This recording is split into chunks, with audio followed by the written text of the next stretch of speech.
Alright, so I'm going to show y'all how to delete this fuel cutoff solenoid from your Nikki carburetor on, well, mine is on a Kohler Pro CV20 engine, 20S I think, on this old Craftsman mower here. So the reason I'm doing this because I went to start it up today and would not crank on its own. I had to pour a little gas in the carburetor, cranked for about 2 seconds till that burned off, and kept repeating this and it kept happening.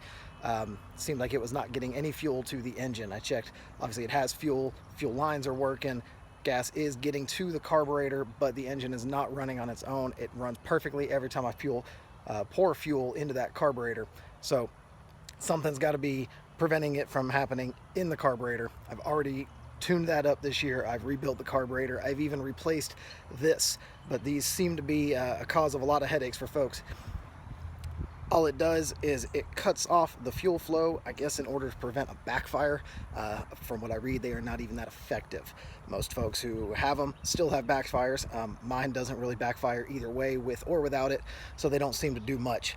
I'm sure deleting it does violate some kind of government regulation or cause cancer in the state of California or something like that. So of course, do this at your own risk. But I'm going to take mine off and I'm going to show you all how I did it. So the first thing you're going to need to do here is to remove the fuel cutoff solenoid. It's this piece right here, and it would normally have a wire comes out of the bottom of it and connects to that right there. My wire actually broke off earlier today while I was doing this repair.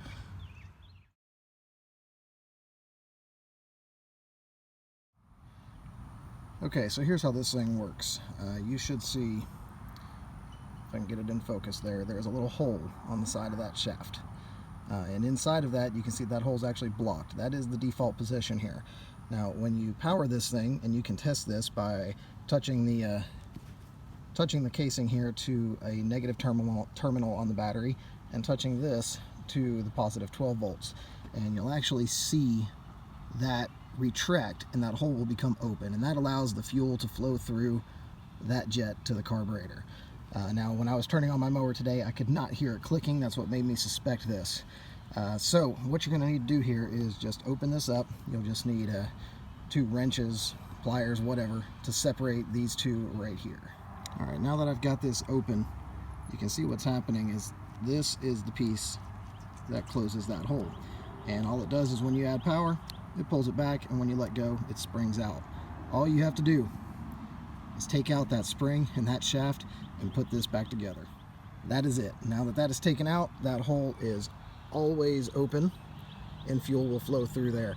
Now, I've seen a lot of videos on YouTube for a different type of carburetor. That's a more common one for these home tractors, and those have a delete kit available where it's simply a plug, a screw, a bolt that plugs in to take the place of this. That doesn't work on this particular model because the main jet is actually built in there. You cannot run it without that main jet in there. Ask me how I know, it won't work. So once you take that spring and that shaft out, now you have one that will never cut off. Now you can just put this back in your carburetor where you got it, and the engine should run and get fuel just fine. Okay, so I've got to put back on, and now that we are no longer relying on that electric solenoid to open that valve, that wire that goes from here to here is no longer necessary. In fact, you can even remove this ground wire, because that's all that did. That was used for the solenoid as well. I'm not going to bother taking mine off. It's not hurting anything, but you don't need it anymore. Okay, I'm going to give it a try now, and this is a cold start. Also keep in mind that the carburetor is dry because all that fuel dumped out, so it might take a moment to prime.